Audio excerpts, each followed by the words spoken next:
Tá? Espero que a graça e a paz do Senhor continue conosco nessa ambiência do culto. Que seja Deus nessa noite o protagonista dessa festa e que Ele possa, de acordo com a sua vontade, fazer na vida e no coração de cada um de nós que estamos aqui a sua vontade.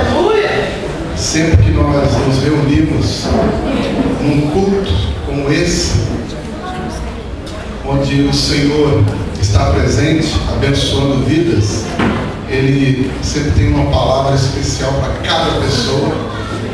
Ainda que a mensagem seja de forma generalizada, eu acredito que cada um dos irmãos sairão daqui nesta noite com os seus corações cheios, obrigado, querido, da palavra do Senhor. Mas a palavra de Deus não serve só para encher os nossos corações. Ela há de servir para modificar a conduta da nossa vida.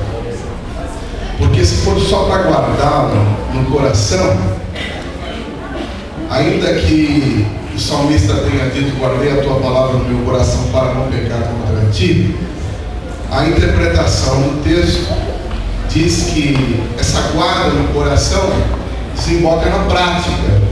E guardá-la só no coração sem praticá-la, de pouco valor será para nós. Eu conheço alguns crentes, por exemplo, que sabem dezenas e alguns até centenas de versos bíblicos de cor, mas pouco praticam daquilo que está em suas mentes. Então a minha oração, de olhos abertos, junto com os irmãos, é que Deus fale profundamente ao coração de cada um, que a sua palavra ache guarida em seus corações e mentes e converta a mente e a intenção de cada um dos irmãos a praticá-la quando saírem dessa porta para fora. Talvez ainda hoje Deus dará a oportunidade a você de poder praticar a palavra que Ele já está nos falando nessa noite, através de orações, de cânticos espirituais e hinos, e agora falará através da palavra da Escritura. Eu quero abrir com os irmãos a palavra do Senhor no Evangelho de Lucas. E mesmo assentados como os irmãos estão, mas com muita reverência à palavra de Deus, os irmãos me acompanharão na leitura de alguns versículos poucos. Versículo 34 até o 36 de Lucas, capítulo 21. Todos já acharam? Digam amém. Não tem que esperar mais um pouco. Enquanto isso, eu vou pôr o óculos para não falhar na leitura.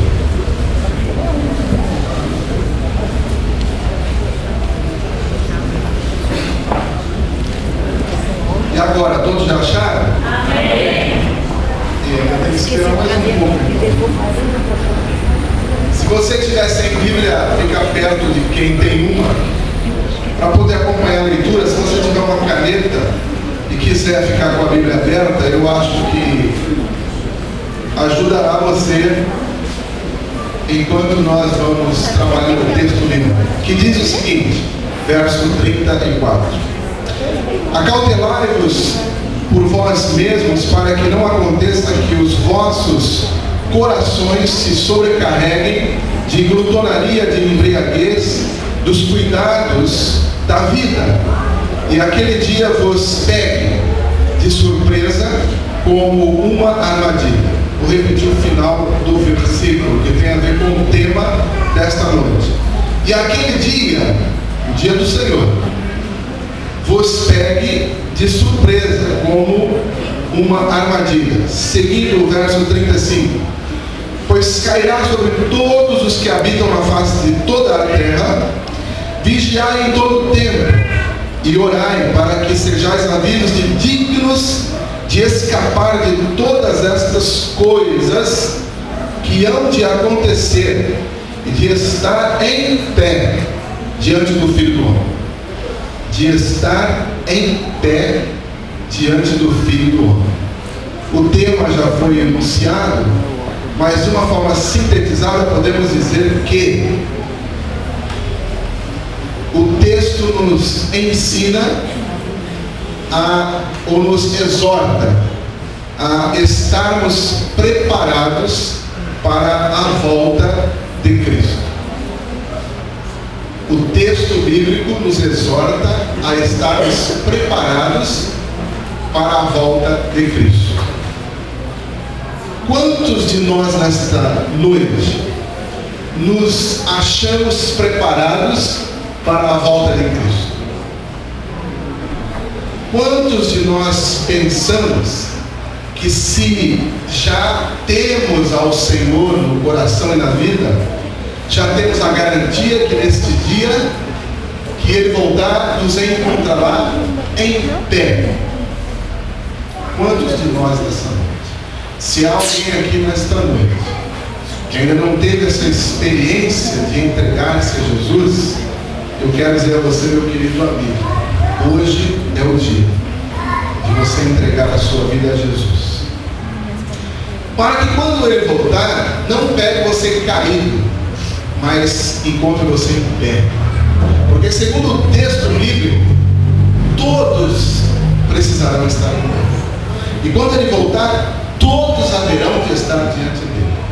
Agora, amados irmãos, vejam que nós vivemos num mundo onde há muitos conflitos sociais que envolvem as questões econômicas, políticas, a criminalidade, por que não dizer também a religiosidade.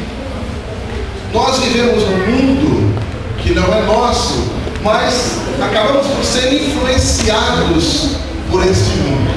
Quando estamos reunidos como igreja, envolvidos no culto, esquecemos dessa questão na maioria das vezes. Mas quando saímos da porta afora e entramos durante a semana, no dia a dia, nos vemos envolvidos com todas estas situações do mundo. E o texto diz que não podemos nos envolver com essas questões do mundo, porque uma vez nos envolvendo com elas, poderemos ficar estonteados. E estonteados, estando, poderemos cair. Interessante observar que em meio a esse mundo em que nós vivemos como cristãos, a ética que nós devemos ter clama para que nós possamos lançar mão dela e vivermos com base nela. A ética está relacionada às questões da moralidade prática, aquilo que fazemos em relação à sociedade, aos relacionamentos. A ética tem a ver com a nossa conduta, que precisa ser diferenciada da conduta do mundo. Na realidade, se a nossa conduta fora dessas portas é parecida com aqueles que têm uma conduta igual à do mundo, então nós não estamos agindo de forma ética como cristãos, porque a nossa conduta é igual a deles. Daqui a pouco nós vamos dar alguns exemplos dessa questão de conduta. E uma das preocupações que deve estar nos arraiais do povo evangélico, ou do povo cristão, melhor dizendo, é qual tem sido então neste mundo a minha postura de conduta como um cristão. Como é que você, jovem, adolescente, os mais adultos, os da terceira idade, como é que todos temos nos comportado no nosso dia a dia? Como é que são os nossos negócios? Como é que tratamos a nossa família no que diz respeito à esposa, ao marido, aos pais, aos filhos, ao vizinho e até, por que não dizer, o inimigo? Isso porque, amados irmãos, ser crente aqui dentro, eticamente falando, é fácil. Mas eu conheço muitos crentes que andam com a Bíblia debaixo do braço e são até líderes de determinadas igrejas, mas que dormem em camas separadas quando chegam em casa. Não sei se aqui tem. Se tem, Deus está falando com você. Às vezes até dormem junto na cama, mas não se respeitam. Os irmãos devem conhecer aquela ilustração e diz o seguinte: o menino vinha para a igreja junto com os pais de manhã na EBD, e para a surpresa dos pais ele colocou uma mala dentro do carro. Conhece essa ilustração? E aí o pai ficou surpreso. Filho, o que é isso? Ele falou: é pai, agora eu vou morar na igreja. Mas por que meu filho está ficando louco? Não, pai, é que lá na igreja o senhor e a mãe são uma bênção. A nossa casa é um pandemônio, mas lá na igreja a nossa família é ótima. Então eu quero morar lá agora, vamos morar. Irmãos, eu não sei se isso acontece aqui, só na França. Mas Deus quer falar com você nessa noite, mudar a realidade da sua família. Alguns irmãos que se dizem crentes participam das igrejas, não só dessa, da minha também, inclusive, mas tem o nome lá no cartório que deram cheque sem fundo. Não gostam de pagar dívidas, são caloteiros, não têm ética. Se dizem crentes, gostam de orar, fechar os olhos, cantar e falar em línguas, inclusive. Aqui dentro, irmãos, o verdadeiro testemunho é daqui para fora. Ética. Por isso a pergunta: estamos preparados para quando ele vier? Porque com uma vida dessa não há preparo. Aqueles irmãos, aquele crente, aquele querido irmão, amado irmão, que quando está na frente dos outros é uma bênção, mas quando ele está sozinho, ele olha para um lado, para o outro, não vê ninguém. Os jovens, o namoro, como é que está o namoro? A quente, carnal, a 2 ou a 3. Não adianta ficar com cara de santo, eu conheço vocês. Você falou que eu também sou psicanalista. Interessante, irmãos, observar que esse texto que nós lemos é um texto nos evangelhos tido como apocalíptico. Porque não só o texto de Lucas capítulo 21, como Mateus capítulo 24, os irmãos certamente já leram, e também Marcos 13, são textos bíblicos nos evangelhos chamados de pequenos apocalipses, porque eles tratam da vinda de Cristo, ele trata dos últimos tempos, eles tratam das últimas coisas, e eles falam, como principalmente esse de Lucas, por isso eu escolhi, que Jesus está falando dos últimos dias. Jesus está falando dos últimos tempos, o que é que aconteceria, como é que iria ser os últimos tempos. Interessantemente, Paulo também fala a mesma coisa. 1 Tessalonicenses capítulo 5 é um outro texto paulino, apocalíptico, assim também como 2 Timóteo capítulo 3. Isso nós vamos anotar e lerem depois, que também Paulo, também Jesus dos Evangelhos, assim como lá no Apocalipse, todos esses textos falam das últimas coisas, de como é que vai estar o seu coração, como é que vai estar a sua mente naqueles dias que precedem imediatamente a volta de Cristo, que poderá voltar a qualquer momento, inclusive. Por exemplo, como é que está o seu coração em relação ao amor a Deus, a Cristo, a Jesus, ao Espírito Santo? Como é que você o ama? A palavra de Deus diz o seguinte: aqueles que me amam, estes obedecem as minhas palavras. Aqueles que me amam. Nós vivemos num mundo, amados irmãos, onde o Evangelho, que não devemos mais chamar de Evangelho, sim de cristianismo, porque popularmente falando, o Evangelho que está aí não é o de Cristo. E a palavra de Deus diz na Escritura: se você ouvir qualquer outro tipo de evangelho. Por isso é que eu digo que o que está aí não é o de Cristo, porque além do de Cristo, que é o cristianismo, existem muitos outros tipos de evangelho. O evangelho capitalista, que os irmãos certamente conhecem, onde os líderes só querem se enriquecer pregando uma doutrina chamada doutrina da prosperidade. O evangelho só de coisas boas, onde eles colocam uma placa dizendo assim: pare de sofrer agora. Isso é ilusão, porque a palavra de Deus diz na boca de Paulo que aquele que quiser viver piamente padecerá tribulação. Na boca de Tiago, o que ele diz? Tende por grande ânimo, não ser passar, como muitos dizem, porque o ser não está no original, mas quando passar, porque você vai passar, se não passou, vai. Então essa coisa de pare de sofrer agora, vocês que estão chegando para o Evangelho, e você que está pensando em entrar, saiba que o Evangelho é a melhor coisa do mundo, mas traz sofrimento. Sabe por quê? Porque o Evangelho é do amor. E quem ama sofre, porque quem ama cede.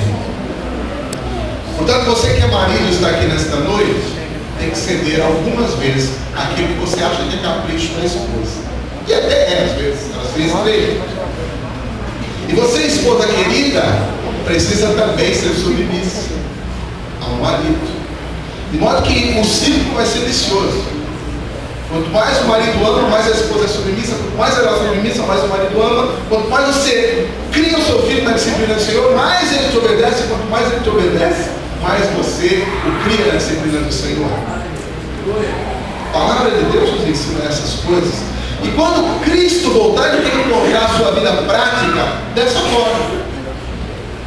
Quando Cristo voltar, ele não vai perguntar: escuta, meu irmão, quantas vezes você foi à escola dominical? Ele não vai perguntar isso. Quantas vezes, meu filho, você participou do coral da igreja? Também não vai perguntar isso. Quantas vezes você tocou na banda? Também não vai perguntar isso. Sabe o que ele vai perguntar para todos nós? A mesma coisa que ele perguntou para Pedro: meu filho, tu me amas? Aleluia, Deus. O que eu quero saber é o seguinte: tu me amas? Eu amo, Senhor. Então vai e me obedece. Quem ama está preparado para a volta de Cristo. Quem ainda não ama precisa se preparar. E esta noite é a noite que você pode vir aqui à frente dizendo: Senhor, eu quero me preparar, eu quero amar. Porque, irmãos, o Evangelho sem amor é nada, é religiosidade. E religiosidade, para viver, ela não precisa vir numa igreja cristã evangélica. Você pode ir em qualquer seita que quiser, qualquer lugar. Então, amados irmãos, é importante que nós entendamos essa questão como crentes. Vejam os irmãos que nós estamos nos últimos dias, no final dos tempos. Amém? Amém. Você acredita que está? Sim. Então vou dizer para você por que nós devemos acreditar. É porque Jesus já veio, já consumou a sua obra e já subiu. E no momento em que ele subiu, nós começamos a viver o final dos tempos. Porque ele vai, quando ele está indo, ele diz assim: não fique preocupado, porque eu estou indo, mas já estou voltando. Só que o já estou voltando, para ele, pode ser como num dia, ou 2 ou 3, e para nós, como 1000 anos, 2000 anos, 3000 anos, por isso que já passaram 2, vai passar mais 1000, mas poderá vir amanhã também. Entendeu? E quando ele vai, ele inaugura o tempo da volta. Então, meus amados irmãos, ele está dizendo para nós que nós vivemos os últimos dias, porque os últimos dias está envolvido na perspectiva da volta de Cristo, que pode acontecer a qualquer momento. Nós não somos como o povo do Antigo Testamento que vivia debaixo da promessa. Esperem que o Messias virá. Mas nós somos um povo que vive debaixo da graça, porque a promessa foi cumprida. Cristo veio, viveu, morreu, consumou tudo que tinha que ser consumado. E agora nós temos que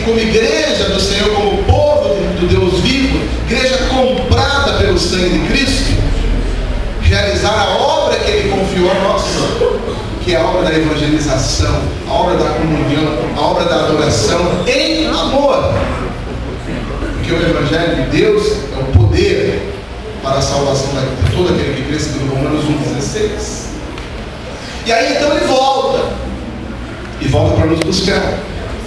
Agora, nesse momento entre a ida dele e a volta dele, que nós denominamos como os últimos dias que nós estamos vivendo, há muita gente vivendo displicentemente, há muito crente vivendo equivocadamente, há muita gente vivendo de uma maneira descuidada dos seus corações, descuidada da sua mente, descuidadas da convicção que precisa se ter como cristão, descuidada dos sentimentos. Há muita gente descuidada da postura e conduta cristã, do compromisso que se fez com Cristo. E é isso que o texto está dizendo: acautelai-vos por vós mesmos, para que não aconteça que os vossos corações se sobrecarreguem. Os nossos corações têm facilidade de sobrecarregar. E aí ele coloca aqui de glutonaria. Você pode dizer, não, mas eu não sou glutão, não como mais. De embriaguez, você pode dizer também, não, eu também não bebo, não fico embriagado. Dos cuidados dessa vida, bom, aí talvez me toque. Mas eu vou dizer a você, no final de tudo, você vai ver que você está envolvido com a glutonaria, com a embriaguez, com os cuidados dessa vida. E se você estiver envolvido com isso, o texto está dizendo assim para você: cuidado para que naquele dia você não seja pego de surpresa. Cuidado para você não estar numa armadilha. Cuidado. E você precisa então vigiar nesse dia. Eu quero dizer aos irmãos que eu acredito que o que Jesus está dizendo é que, como cristãos comprometidos que queremos ser, não podemos viver envolvido com essas coisas. Porque o cristão comprometido com Deus, ele precisa estar em estado de alerta. Estado de alerta. Por duas razões que eu quero dizer para os irmãos. A primeira é porque o Filho do Homem, ele pode voltar a qualquer momento. A qualquer momento ele pode aparecer diante da sua igreja para arrebatá-la. E nesse momento em que ele aparecer diante da igreja, diante de mim e de você, é bom, será muito bom que ele encontre você em pé. Porque também há uma possibilidade dele encontrá-lo caído. Quantos aqui estão em pé para a volta de Cristo? Diga amém. Está mesmo? Vou perguntar daqui a pouco para as esposas desses irmãos queridos se eles estão em pé no relacionamento com as irmãs. E vocês vão poder mentir, senão vão ser cúmplices. Agora escrevendo na base. Mas acontece, irmãos, que quando ele voltar, ele poderá encontrar pessoas caídas, pessoas prostradas, pessoas cambaleando, pessoas arruinadas. Por isso que é bom você estar em pé. E para se estar em pé, você não pode viver displicentemente, você não pode viver negligentemente, você não pode permitir que o seu coração fique abatido com as brechas no seu comportamento, na sua conduta.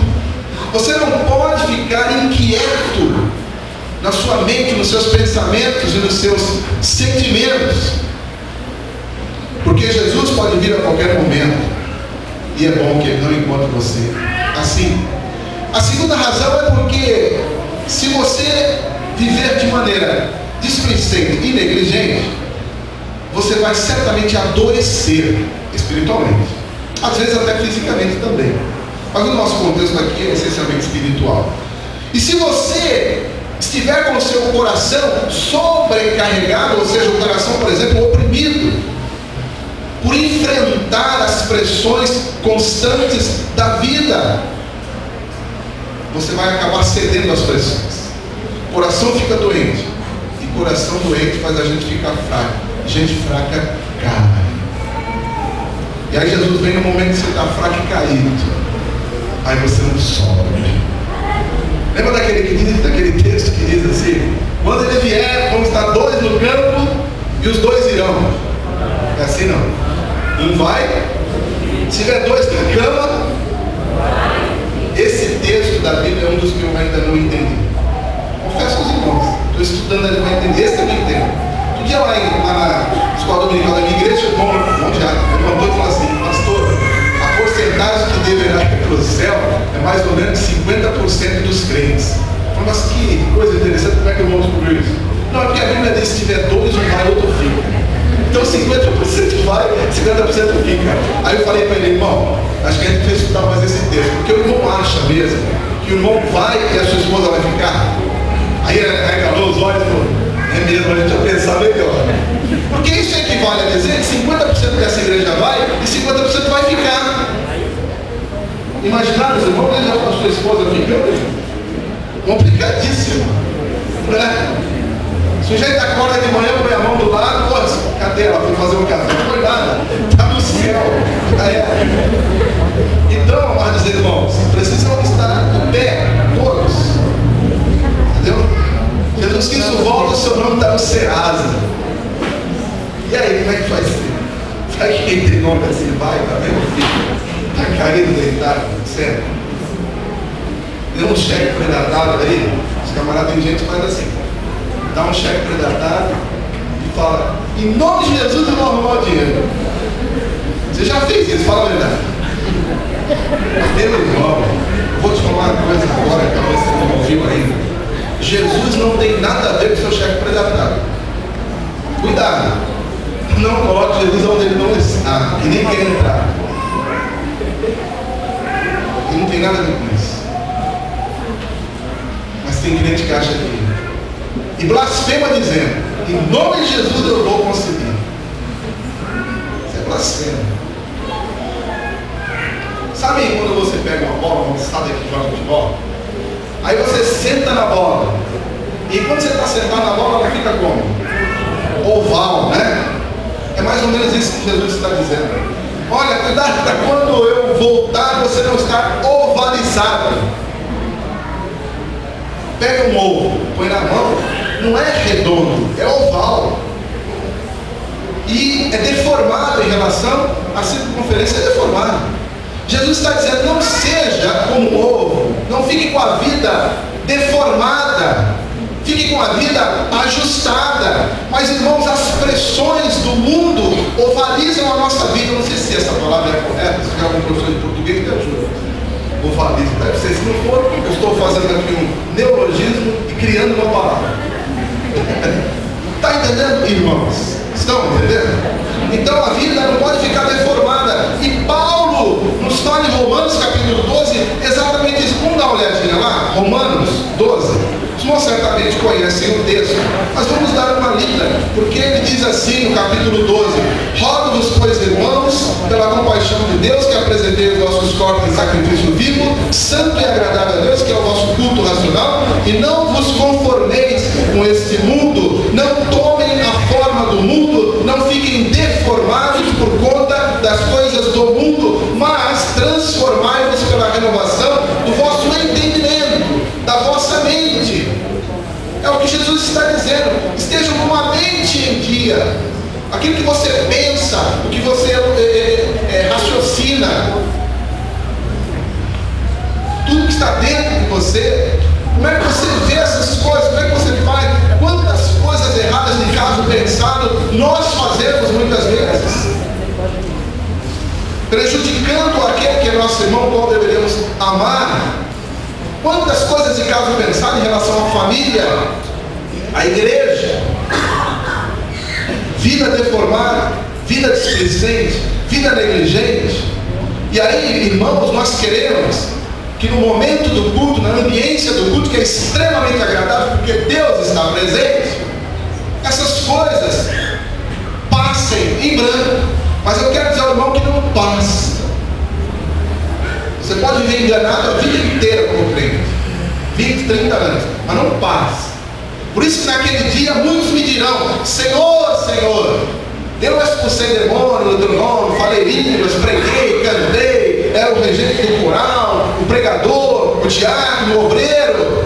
E ele vai olhar para você e vai dizer assim: eu não conheço você. Por quê? Porque você não esteve preparado para a vida dele. E eu já lhe disse que essas coisas não salvam. Essas coisas não significam que você está preparado. Não é porque estou inserido no contexto da congregação, fazendo algo na congregação, que eu estou salvo. A evidência de ser salvo é o fruto do Espírito que habita em nós, que é o amor. E é um amor cheio de paz, de alegria, de bondade, de longanimidade, de temperança, de domínio próprio. Essas coisas que eu preciso utilizar delas nos meus relacionamentos diariamente. Isso é que é evidência de um cristão comprometido com o Senhor. E amados irmãos, essa palavra, esse tema tão forte que os irmãos escolheram, é algo que deve nos alertar de que isso que eu estou lhes dizendo é real na vida da igreja de hoje. É o mundo entrando em nosso meio. Somos nós nos contaminando e por conta disso nos deformando, sendo pressionados. E Jesus está dizendo para você e para mim e para nós todos que nós precisamos conviver com essa pressão do mundo, essa opressão do mundo. E para viver debaixo dessa pressão que é inevitável, e dessa opressão mundana e maligna, só se você estiver em estado constante de vigília e oração. Mas eu não estou falando daquela vigília do monte, eu estou falando daquela vigília do quarto, que segundo o próprio Jesus, no Sermão do Monte, no Evangelho de Mateus, diz assim: quando você quiser bater um papo comigo sério, entra no teu quarto, tranca a porta, e em secreto, sem que ninguém precise ver você no monte, se mostrando muitas vezes, sem espiritualidade nenhuma. Mas é no quarto, é em secreto, onde ninguém vê, onde você pode tirar a máscara, ficar nu diante de Deus, dizer: Deus, olha a porcaria que eu sou, e muda a minha vida. Me ajuda, Senhor, a ser simples como a pomba. Me ajuda, Senhor, a não ficar pecando no meu namoro, porque sem Ti eu não consigo, não consegue mesmo, viu, irmãos?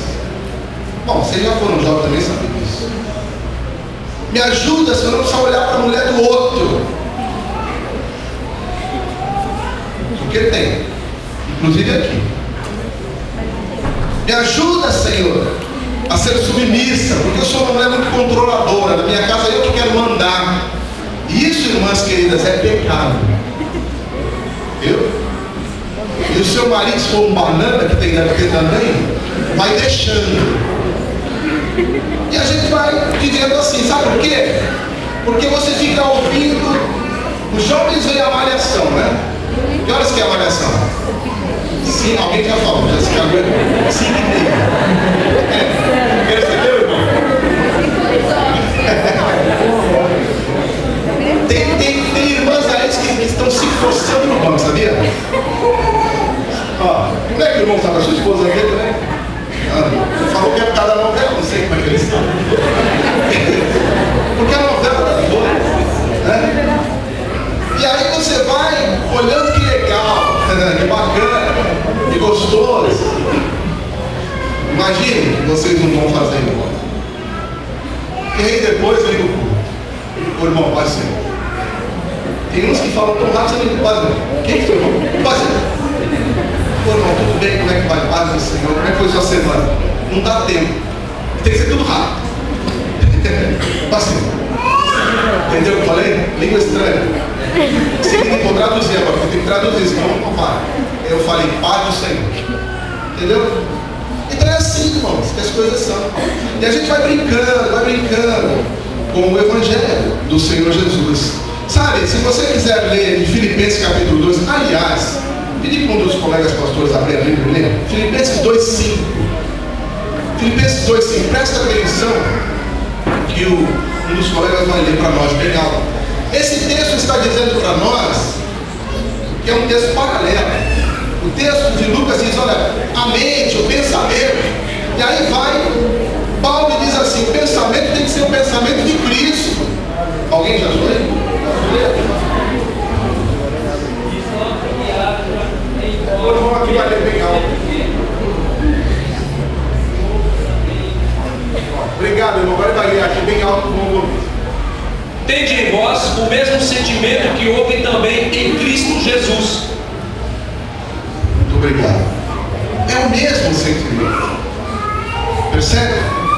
O sentimento que nós como crentes, o pensamento, o que eu sinto, as minhas emoções, tudo tem que ser igual a Cristo. Então quando eu olho para aquele irmão, para a esposa, para o filho, para o colega de trabalho, para os meus circunvizinhos, para os meus relacionamentos, eu preciso ter o mesmo olhar que Cristo teve. Porque é o que a Bíblia nos ensina. Mas, irmãos, amados irmãos, tem muitos de nós que ao invés de ter o mesmo sentimento, o mesmo pensamento, a mesma postura de Cristo, por causa da pressão que se vive, acaba tendo a postura dos personagens que a gente vê na TV. Eu não vou nem falar os nomes, porque quando eu assisto, eu não assisto. Mas quando eu assisto a Malhação, o que vai ser introjetado em minha mente? Aquela menininha que namora com um e trai outro. Não é assim? Tem lá? Quando eu assisto a novela das 8, é a mesma coisa. Eu não sei, aliás, eu já vi novela, mas não vejo mais. Porque eu aprendi uma coisa: quando começa a novela, você já sabe tudo que vai acontecer. Vai começar assim: o bonzinho vai sofrer bastante e o mal vai reinar. Os dois estão juntos, vão se separar. Um vai ficar com a mulher do outro e o empregado vai dar o golpe no patrão. Aí no final da novela, todo mundo fica tudo tranquilo. Todas elas são assim. E aí o que acontece conosco? Como nós somos pessoas imediatistas, nós achamos que na nossa vida vai acontecer igual.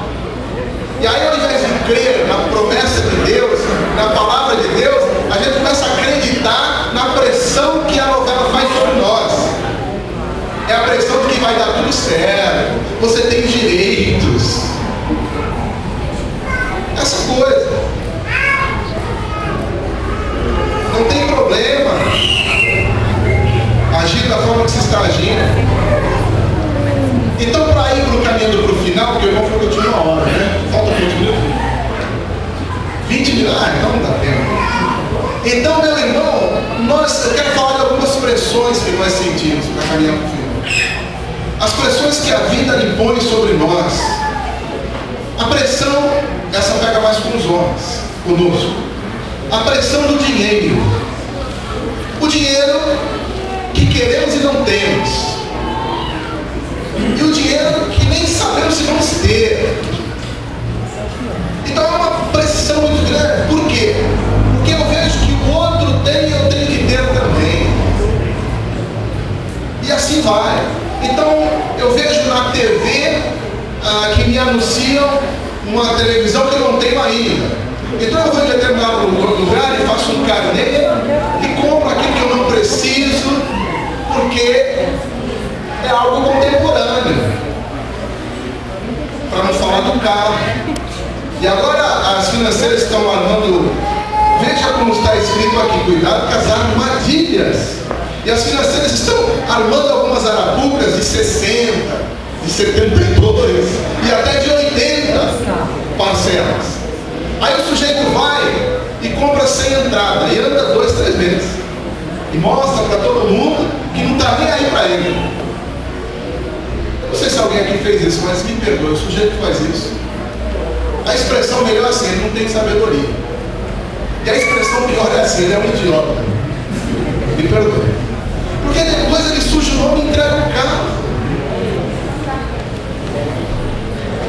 O pessoal lá do mundo chama aquele cara de Bíblia, sabe? Bater um carro aqui, tem uma Bíblia, porque parece às vezes, pelo menos no Novo Testamento, desse tamanho. Então, amados irmãos, é a pressão do dinheiro, é a pressão. Toma-se dinheiro emprestado, tem crente na mão de agiota, coisa absurda. Hoje encontrei com uma irmã lá da minha igreja que estava vendendo o carro dela às pressas e perdendo dinheiro. Mas por que, irmã? Porque eu estou na mão do agiota. É a pressão do dinheiro. Quantos crentes na empresa que trabalha faz as falcatruas? É a pressão do dinheiro. O camarada é comprador da empresa, aí a outra empresa fala assim: comprar da minha, eu te dou um por fora. Isso aqui não tem problema, tem que comprar mesmo de algum e vai pegar um por fora. Bom, tem outros exemplos que os irmãos conhecem, mas é a pressão do dinheiro. E a gente vai ficando ovalizado, a vida vai se deformando. Mas existe também, amados irmãos, a pressão da moda, né? Algumas igrejas, elas são na realidade uma passarela da moda, desfile de moda. As pessoas compram as roupas, tem que ser de marca, o tênis de marca, a roupa, etc. E elas vão para a igreja. O outro tem que cortar o cabelo de determinado jeito. Vocês vão perceber que é assim: o que tem o cabelo crespo faz o quê? E o que tem o cabelo liso faz o quê? Pressão da moda, ninguém está satisfeito. O outro pinta o cabelo de uma cor qualquer porque é moda. Os nossos filhos nos dão trabalho com esse negócio. Olha, eu quero cortar, pai, aquele corte. Mas corte igual o meu careca assim. Não, é aquele corte. Por quê? Porque é moda. É a tatuagem. É a moda. Então é assim a moda. Vamos usar na moda. Temos que estar na moda, porque se não estivermos na moda, está mal. Somos cafona. Então há uma pressão, amados irmãos, sobre nós, quanto ao vestir, a cortar o cabelo, quanto à próxima estação. Que cor vai ser a próxima estação? A próxima estação vai ser branca, vai ser... E aí a gente vai inovando as roupas, principalmente as irmãs, né? De acordo com a moda. A pressão do mundo ideal. Nós temos uma pressão do mundo ideal, porque o filho tem que ser perfeito, o esposo tem que ser perfeito, o cônjuge, né? O trabalho tem que ser perfeito, tudo tem que ser perfeito. Nós nos esquecemos que essa síndrome foi a mesma de Lúcifer. Ele quis ser tão perfeito que quis ser Deus.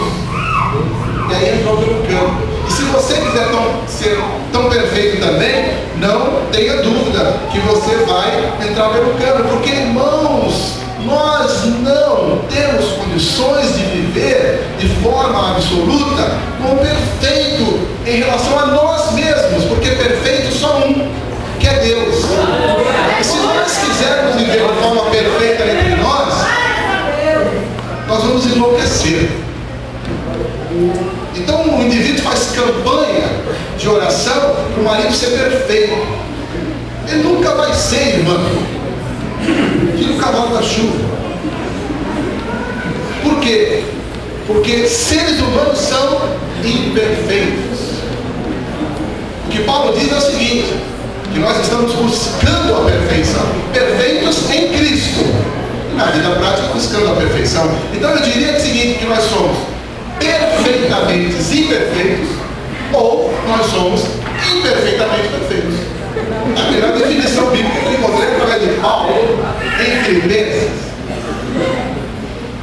Agora, o que nós precisamos é andar em caminho da perfeição, da santificação, e assim por diante.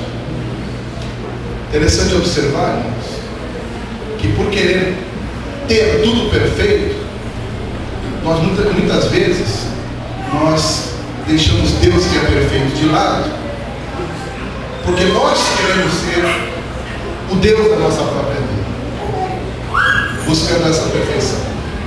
E eu lhes garanto que nós não somos deuses.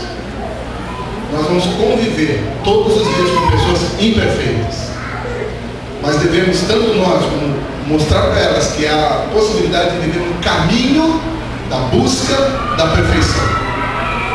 O ser humano é assim. O ser humano todo dia ele busca a perfeição. Vocês já viram os novos carros que estão saindo? Nem carro você não está fazendo nada, é só falar e anda. Estão buscando cada vez mais a perfeição. Nós temos aquela casa inteligente, você entra na casa e fala, acenda a luz da luz.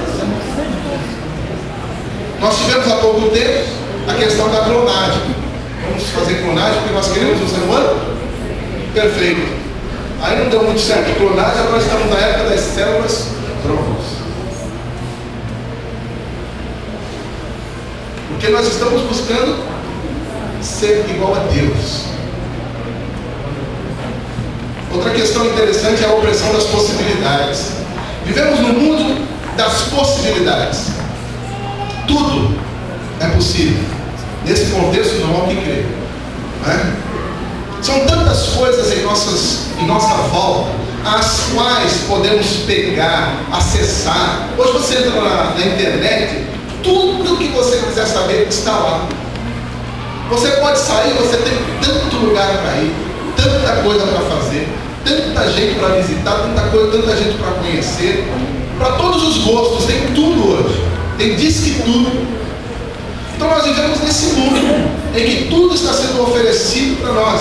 Então a filosofia que entra na mente de cada um de nós é o seguinte: nós precisamos aproveitar o máximo da vida e nos esquecemos que jamais conseguiremos aproveitar o máximo da vida, porque a vida tem muita coisa para se aproveitar e o nosso tempo de vida é muito curto, não dá. E assim vai. Então, amados irmãos, são as pressões que vão trazendo a nós a ideia e a filosofia do imediatismo. Nós queremos tudo aqui e agora. Então o sujeito almoça pensando na janta. Certamente vocês já fizeram isso, almoçando e tal, e daqui a pouco começa a falar da janta. Coisa de louco. Vem de degustar, aproveitar, comer, sentir o sabor da comida de agora. O sujeito não come pensando no sabor da comida da janta. E as trocas? Você compra um objeto hoje, na semana que vem você quer trocar, no mês que vem. A coisa está nova, está útil. Não tem que trocar. Você vai, sabe, é porque a sua mente está contaminada com o mundo. E assim por diante. Essa opressão das possibilidades, vocês não percebem uma coisa que eu vou dizer agora, mas ela mexe tanto com a nossa mente, que o sujeito abre o guarda-roupa e olha. Aí ele fala assim: será que eu vou com essa? Não, com essa não. E com essa? Não, com essa não, com essa. Aí a irmãzinha querida põe uma roupa, e a filha entra no quarto e fala: ah, mãe, essa aí? Ah, minha filha, peraí, ela vai e troca. Quem riu é porque já aconteceu. Ou então o marido indeciso chega no guarda-roupa e fala: querida, o que você acha? Ou com essa calça, com essa camisa? Ah, vai com aquela aí. Ele fica: não, mas sabe que essa não. A irmã entra na sapataria, experimenta 10 sapatos. Coitado do vendedor. Ela sai sem comprar nenhum. Não é verdade? Isso parece engraçado, não é verdade? Mas não é engraçado, isso é sério. Porque é porque você já está com a mente duvidosa. Você não tem mais convicção de nada. Você já não tem segurança em nada. E por conta disso você não sabe mais de nada. E essa mentalidade, meus queridos irmãos, ela entra na nossa vida e faz com que você fique aberto para todas as possibilidades. Aí o sujeito entra na igreja, e aí tudo bem, você crê em Deus, eu creio. Mas que Deus? Ah, esse Jesus aí que vocês falam. Mas olha, tem também. E aí ele começa. Eu estou aberto a outras possibilidades. Aí ele começa a ler um pouquinho de filosofia, daqui a pouco coitado. Ele está em dúvida se esse Deus é o Deus real ou não. Se o sujeito entrou na faculdade, dá trabalho para o pastor. Ó, pastor, é o seguinte, estou na faculdade agora, eu dei os negócios lá. E eu queria saber isso. Às vezes o coitado do pastor não sabe nem explicar. Não é verdade? As possibilidades. Não, mas espera aí, o senhor precisa entender o seguinte, que o mundo da ciência é assim, aí gera dúvida. Percebe? São as possibilidades. Eu termino com a opressão da estética. Essa é forte para as irmãs. A indústria dos cosméticos, do creme, da dieta. Quantos irmãos aqui já não foram lá no médico pegar um compromitinho? Para crescer. Quantas irmãs pedem dinheirinho pro marido para ir? Como é que chama aquelas lojas de cosméticos? Como é que chama aquelas lojas lá? Perfumaria. Aí compra creme daqui, creme dali, passa no rosto, passa no seu ombro, toma remédio. Percebe? É estética. Estética. Quer ficar melhor, quer rejuvenescer. Quanto mais tempo de vida, melhor. E assim por diante. Aí você pode falar assim, pô, pastor, mas nós precisamos andar bem, né? Podemos ser crente cafona, tá na moda e tal. Claro que deve. Mas vocês não podem fazer disso um Deus. Aquela coisa do culto ao corpo. Até porque Jesus também andou na moda. Não sabiam disso, né? Claro. Irmãos, lembram da túnica de Jesus? O que fizeram com ela? Não, eles não repartiram. Justamente eles não repartiram porque eles queriam a túnica inteira. Por quê? Porque era a túnica da moda. Não era uma túnica qualquer. Não, ele andava na moda. Ele era popular. Tanto era que quando foram traídos, precisaram de uma senha.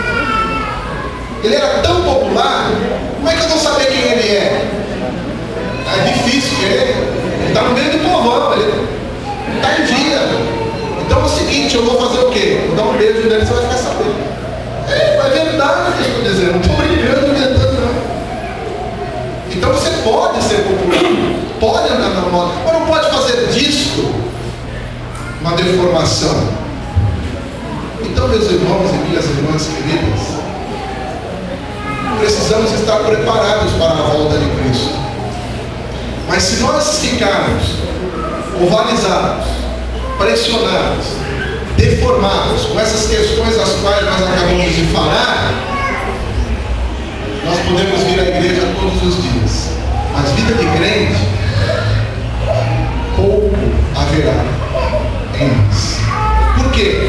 Porque nós e o mundo, ou as pessoas do mundo, estaremos embaixo. A única diferença é que em alguns dias da semana eles vão ver Fantástico, Jornal das 8, passear na praia e nós vamos vir para o templo. Essa vai ser a única diferença. E às vezes a nossa vinda ao templo não é porque nós estamos amando e adorando